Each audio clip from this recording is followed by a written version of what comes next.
The following podcast is intended for a mature audience. Listener discretion is advised.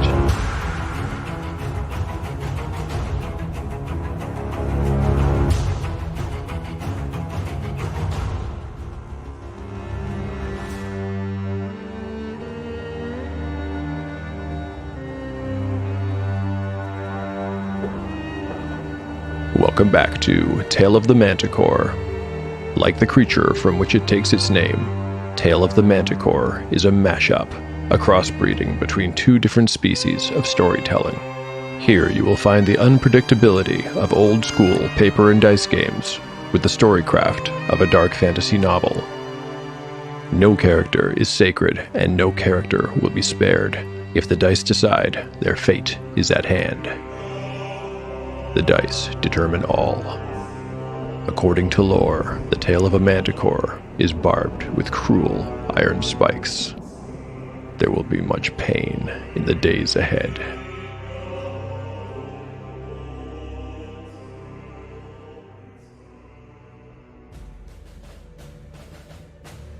Last time on Tale of the Manticore. In the last chapter, Harl remembers the game of tag war that he played in his youth, and the one time he bested the unbeatable Nitram Got. Back in the present, the party is being pursued by an aggressive grizzly bear. They get very lucky with an evasion roll that allows them to find and scale a rocky outcropping. From here, the bear cannot reach them, and Eridine is able to drive off the creature by sending a half-dozen arrows into its hide. But escaping the grizzly has its price. The party loses time, both in waiting it out and then circumventing the valley where it lived later on. And time proves to be the greater enemy. Their food and, more importantly, water supplies run out, and once again, the party is in real danger of dying from their lack. They risk sacrilege by drinking the holy water that Umura took from the convent. But it's not enough. Before reaching the Arleguar, exhausted, they stop and cannot resume their journey. Before the chapter ends, we briefly follow the progress of Sav Merimon, who has reached his first goal, Dwervar. Following the enigmatic instructions of the old god of decay in Thkadra, he meets with Barok Ironskin, and the two share discourse. But whatever they discuss, it is not for our ears.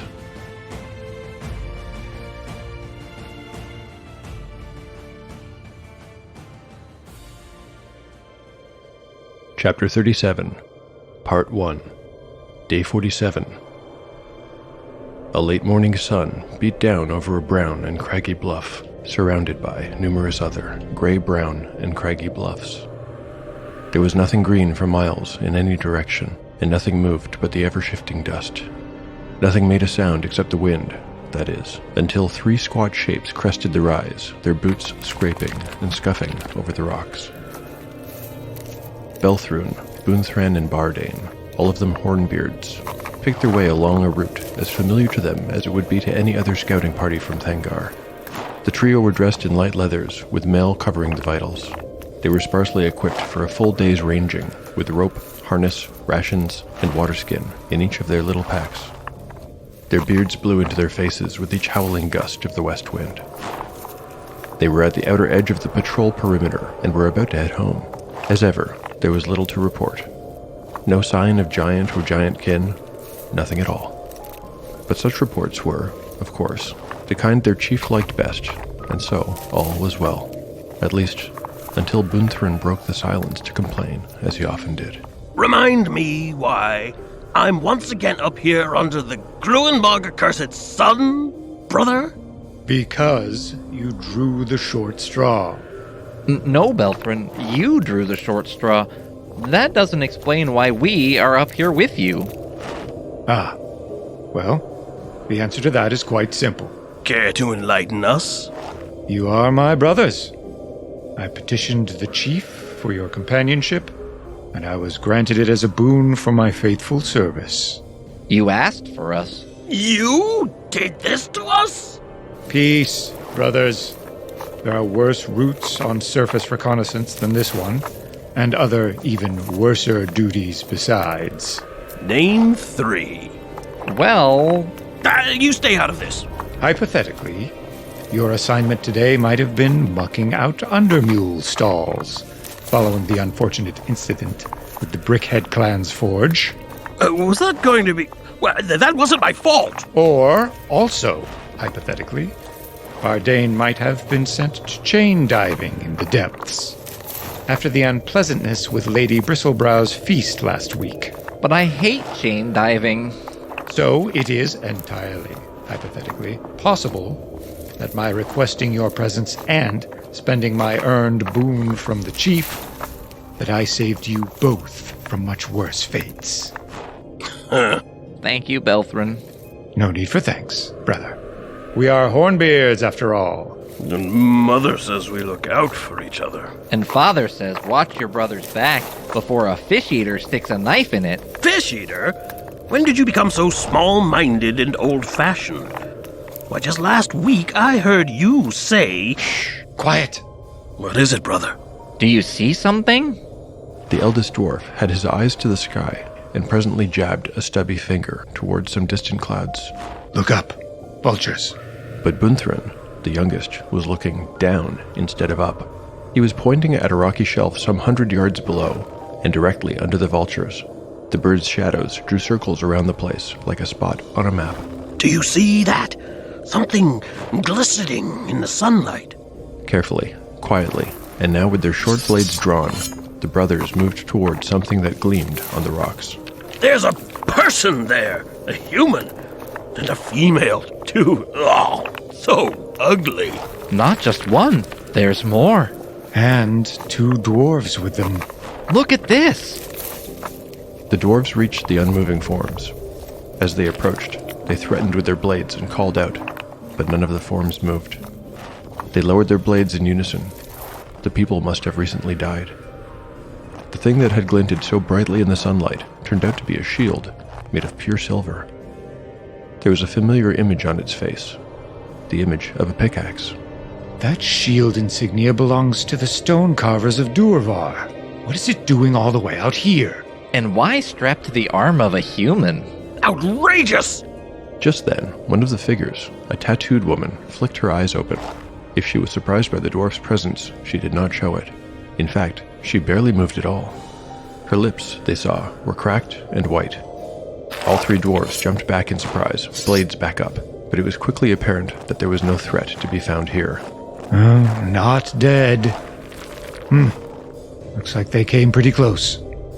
Belthrin prodded the others indelicately with the tip of his boot, and one by one they came to. They were all alive, but clearly too weak to move or even speak. Let's take the dwarves and leave the others for the vultures. Look at this. There's an inscription on the shield. By the stones! We'd best get them all back to Thangar. Perhaps we ought to give them a drink, too. I wish I'd gone to the Undermule stalls.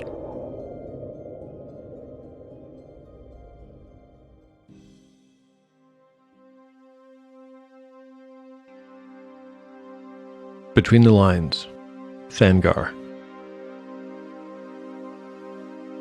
The name Thangar comes from the Old Dwarvish for bastion or sanctuary.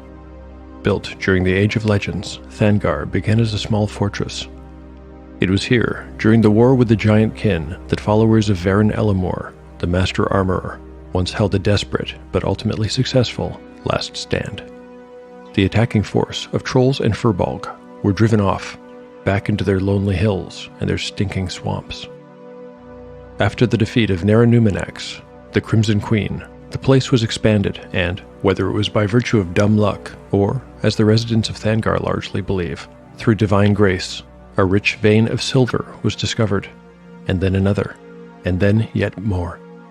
Thus the mountain into which Thangar was built became known as the Arlegwar, Dwarvish for the Silver Peak. This discovery, combined with the general peace won by defeating the Fire Lizard, resulted in a golden era for the people of Thangar, or rather call it a silver era, for as the gifts of the mountain were unearthed and smelted, Thangarians quickly found themselves both wealthy and powerful. Not much is known of Thangar's first chief. Varen Elamor, he who had forged the Shield of Winter, was an enigma even to those who might have called him friend. Never comfortable with leadership, The quiet and retiring warrior allowed his former apprentice and later seneschal, Kamut Augerstone, to rule in his place. This was not common practice, but no one questioned the will of one of Merith's greatest champions. Besides, under Augerstone, Thangar grew and prospered with even greater momentum. Although both dwarves were master armorers, unlike Elamor, Augerstone's other talents were more mercantile than martial. He used his master's fame to draw leaders from other communities to Thangar, and then began building relationships through trade. Successful trade relationships begat comfort, comfort begat plenty, and plenty begat wealth. The fortress soon became a citadel. Next, a grand palace was built. Still, Thangar grew. Eventually, spun up with the threads of commerce, a town was woven, and it blanketed the mountainside around the citadel, like a patchwork quilt. At any given time, Thangar was home to over 1,500 souls, with over 1,000 of them being dwarves. Among them, humans could frequently be seen living and working. Some even took up permanent residence.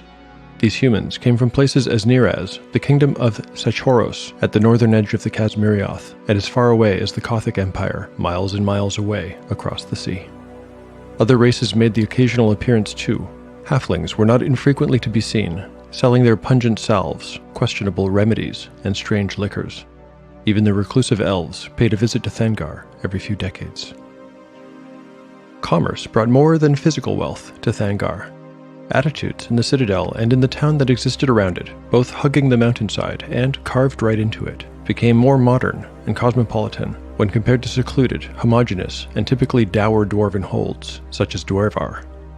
In Thangar, dwarven maidens walked and shopped and socialized in public instead of being hidden away behind closed doors.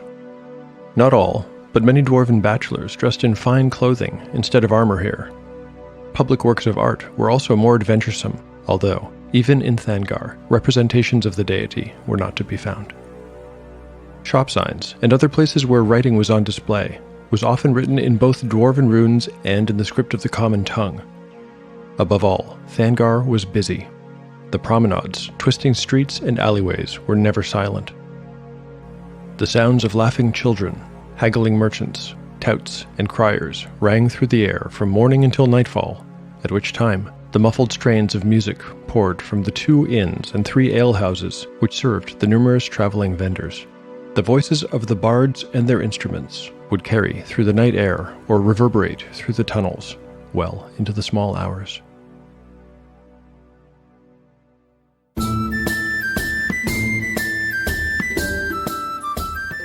Knights of Roleplay and Adventuring Podcast is an actual play 5th edition Dungeons & Dragons podcast.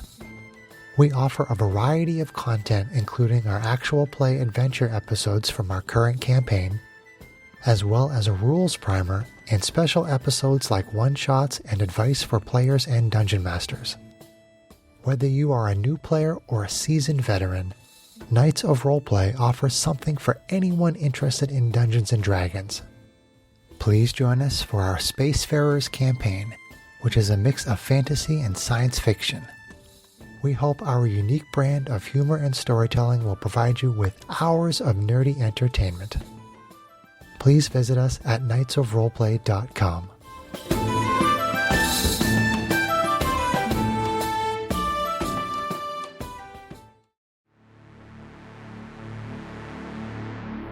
Whatever has become of our player characters, my apologies for keeping you waiting, but let me assure you, they are quite alive, and they are finally safe. Following their discovery and subsequent rescue by the 3 Hornbeard brothers, they were taken first to a guard tower outside the Citadel walls. Here, they were revived and, well, not much else. The Watchtower dwarves tried to question them, but the PCs were barely coherent. Gyrios' shield became a topic of great interest and discussion among them. They decided the best move would be to keep them overnight and send them onward to the Citadel on the morrow. By day 48, the PCs were lucid and able to walk. After a small breakfast, they were escorted to the Citadel. They arrived at a busy barracks where they were interrogated thoroughly by a pair of captains and then made to wait while a runner was sent to the chief himself. By this time, Harl was growing restless. He tried to speed things up by identifying himself and Ursulith as Clenneth Stonecarver's kin, but his efforts were wasted, and the process continued slowly and deliberately despite them. Finally, a pair of guards arrived. They were dressed in immaculate, silver-trimmed, full lobstered plate mail. One of them tapped the butt of his battle axe on the ground and addressed them in a voice that rang, bell-like, inside his fully visored helm. The 5 of you will come with us now. This time, the party were taken to the palace. After being led through an open-air courtyard, they were conducted down a series of high-ceilinged corridors and into a bright antechamber. Here, they were given some supplies, with which they were expected to wash and otherwise ready themselves for an audience with the chief. At no time did their silent escort leave them to their privacy. After an hour, a pair of rosy-cheeked serving maids came up to gather their supplies and inquire as to whether they needed anything else. When they said that they did not, the maidens bowed deeply at the waist and backed out the way they had come, taking their buckets, washcloths, and soapy water with them. One of the 2 guards, it was impossible to know which since their great helms completely obscured their faces, addressed them again with his ringing baritone. Honored guests of Chief Beno Augerstone, 7th of his name, I respectfully remind you that although you are most welcome in Thangar, you are being watched at all times. Come.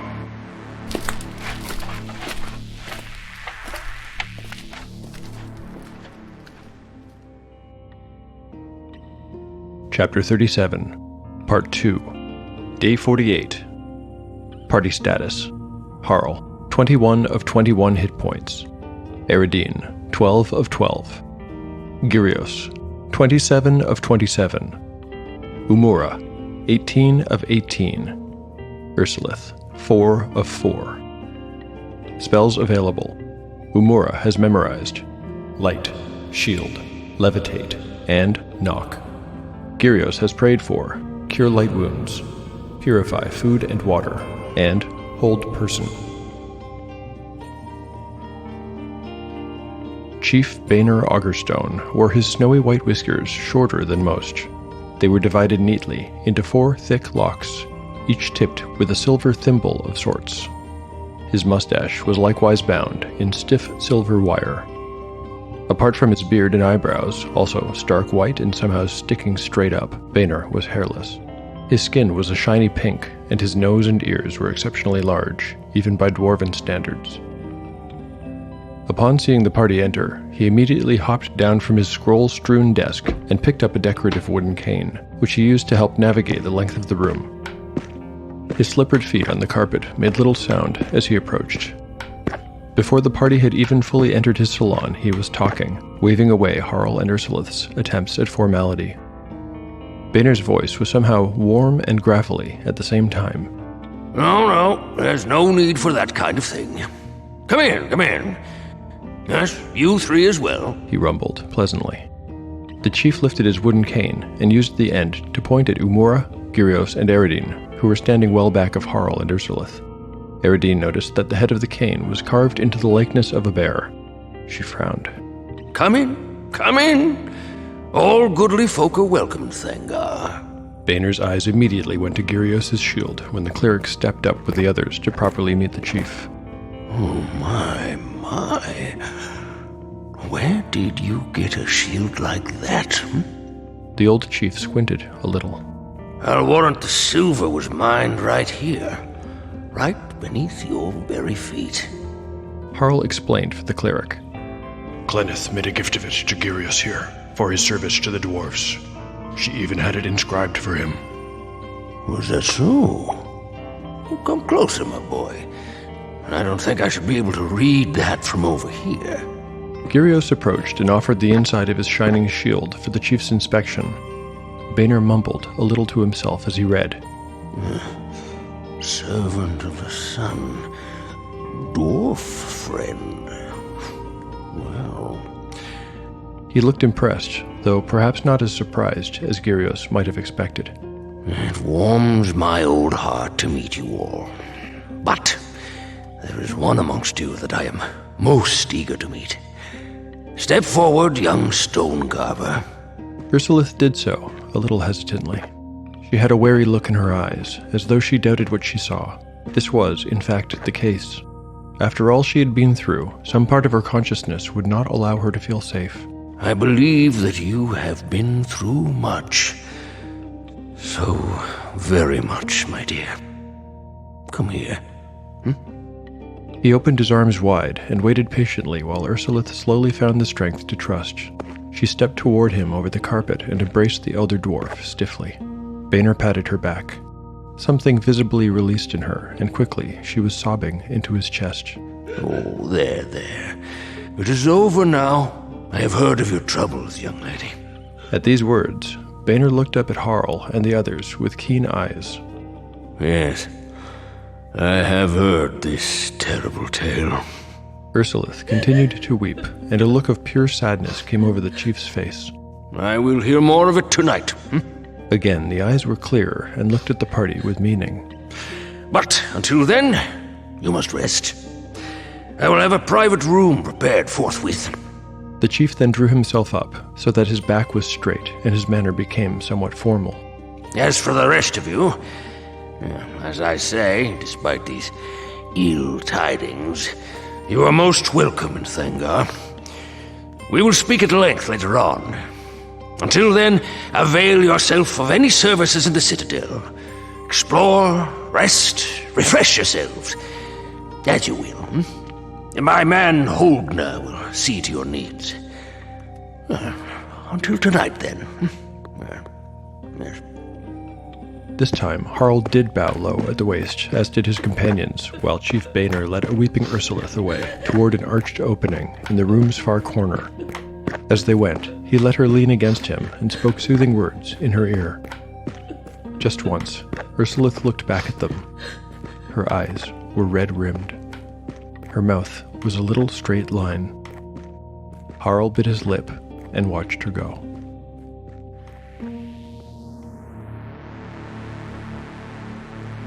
After departing the royal chambers, the companions are escorted to the main street by the chief's seneschal, Holgna Ringlock. Holgna is a portly dwarf of middle age. His head is topped with a widow's peak, and a fortune's worth of silver rings, clasps, and beads adorns his gray-streaked beard, which curls up at the front and tapers to a point. Despite his appearance, he moves and speaks rather quickly, fluttering his hands as he talks, which causes his beard jewelry to jingle. Holgna provides some directions and answers various questions about the Citadel. In truth, it is almost like a city, before returning to his duties inside. One place I always recommend is the Dead Troll. It's a little tavern down yon alleyway. The Troll has the best beer in Thangar, bar none, and it's popular with dwarves and resident human folk alike. If you'd treat your tongues, order the goat. Oh, and you'd best go early if you'd hope to get a table, as it fills up quickly around supper time, no matter the day. You'll be expected back at the palace to speak with Lord Augerstone after you sup.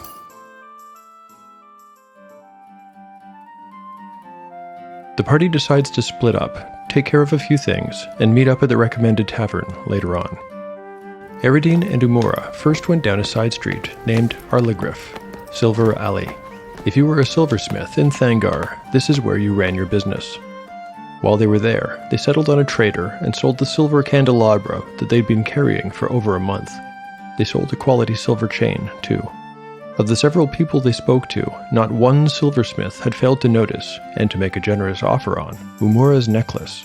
But of course it had been a gift from Clenneth Stonecarver, and she was not willing to part with it. Although it was gratifying to deny the jewelers this prize, Umura could not help but leave feeling disappointed. Her attempts to communicate in Dwarvish had not impressed any of the vendors. In fact, they had barely seemed to notice when she slipped into their native tongue. Eridine had been impressed, but she kept that to herself. Eventually, the two women left Arligriff with an extra 90 gold pieces to add to their purse, giving them a little over 100 GP in mixed coins. Next, they found an alleyway that led into the mountain and down a corridor lined with small tailors' booths and textile vendors. They each purchased new clothes, opting for simple, sturdy garb that favored function over form: leggings, tunics, traveling cloaks, and good boots. They negotiated a price for all of it that came to 20 gold pieces. Following this, Eridine topped up her supply of arrows. She bought 20, along with a boiled leather quiver for 5 gold pieces. Their final stop was at a store they might have easily missed. It was small and out of the way, deep within the mountainside. The signage was faded, and the place looked neglected. An elderly human woman sat at the desk within. Without looking up from the book she was reading, she mumbled a greeting to Lior's Lost Books and Curiosities. It was hard to tell whether the name was descriptive or prescriptive, as there seemed to be no order to anything at all. There were books on shelves, in piles, in wooden trunks, and just about everywhere. Umura didn't see anything in the way of curiosities, so she smugly decided that it must refer to the surprising fact of the establishment not having gone out of business yet.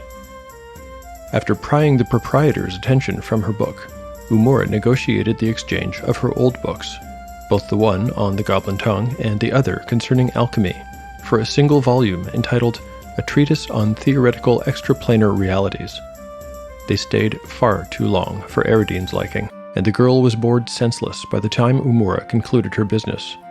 Unfortunately for her, just as they were about to leave, a customer who had noticed the sorceress's tattoos and her taste in books struck up a conversation with her.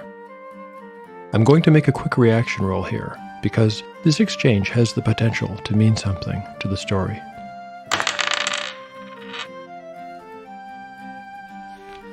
Oh my, that's an interesting choice. Might I ask, are you by chance from Zaisha? Why, yes, I am. You are? Mm-hmm. Oh, from which great house do you hail? I'm from Anuxon. Anuxon? Oh my. Well, that is fascinating. You will have to tell me... To Eradine's irritation, the errand that might have taken them a half hour stretched tediously, close to the 2-hour mark, and when they finally left, the young rogue could not hide her annoyance. Umura was oblivious to it. She was delighted to have met someone and hit it off so well. In fact, she had invited the other woman, one Imawan Essek, the ambassador from faraway Koth, to meet and dine with them at the Dead Troll in an hour's time. As they walked on, the sorceress could not suppress a private little smile. Imawan Essek, as it happened, was also a sorceress. She had told Umura 3 very interesting things. 1. She always trusted her instincts when it came to people. 2. She was seeking a gifted apprentice. 3. She saw something special in Umura. Thank you for listening to Tale of the Manticore. If you've enjoyed the show, please consider lending your support. There are lots of ways to help. You can recommend the show on forums, or retweet episode release announcements, leave a rating or review on your preferred podcatcher, or simply tell a friend. My gratitude to anyone who has done any of these things to help me out. My thanks also to those whose voices turn the story into something more than just words on a screen. And boy, there are a lot of them in this episode. The Hornbeard brothers are voiced by the team over at Tumbledye Games, Andy, Kevin, and Kylan, playing Belthrin, Bunthrin, and Bardane, respectively. Playing both the roles of Holgna Ringlock and Helmeted Palace Guard, I'd like to welcome to the cast Chris Hussey from The Adventures of Young and Holt and Gun for Hire Deadlands actual play podcasts. Chief Boehner Augerstone is played by the unbelievably talented Trevor Duvall of the Me, Myself, and I YouTube series, which I can honestly say has become my favorite thing on YouTube since I discovered it.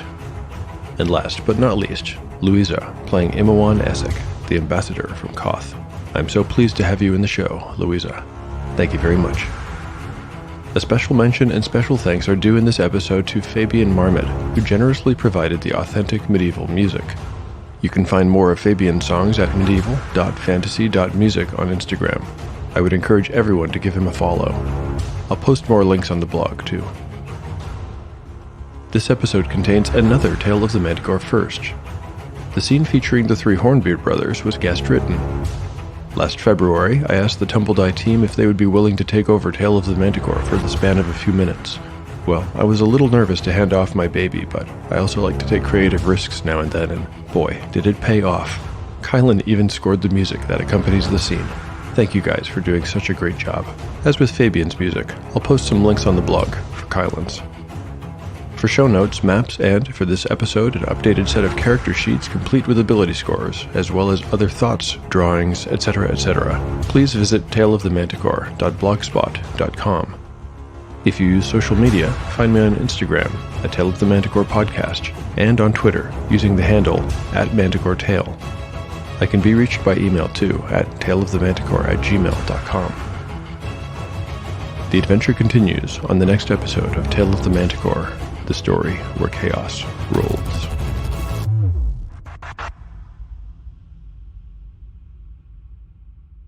Are you a D&D player looking for some character creation inspiration? Or a DM in desperate search of ideas for great NPCs? Are you a woman or non-binary person of any sexuality, race, and everything in between who wants to hear or share their stories from the game table? Then you will want to check out the Roll for Equality podcast. We're an LGBTQ+ and non-binary led show that uses history for character inspiration by telling stories about badass historical people and how to make them into a PC or NPC for your campaigns, with class, race, and background suggestions. We also do interviews and discussions about our experiences as women at the game table, social issues, and advice to help give a platform to women and non-binary players of every variety. We even do a few actual play campaign episodes. There are plenty of laughs, drinks, hijinks, and more here at Roll for Equality, and we would love for you, however you identify, to come and join in the fun and camaraderie as we talk about our favorite hobby, the Roll for Equality podcast. Give us a listen on major podcast platforms, and happy adventuring.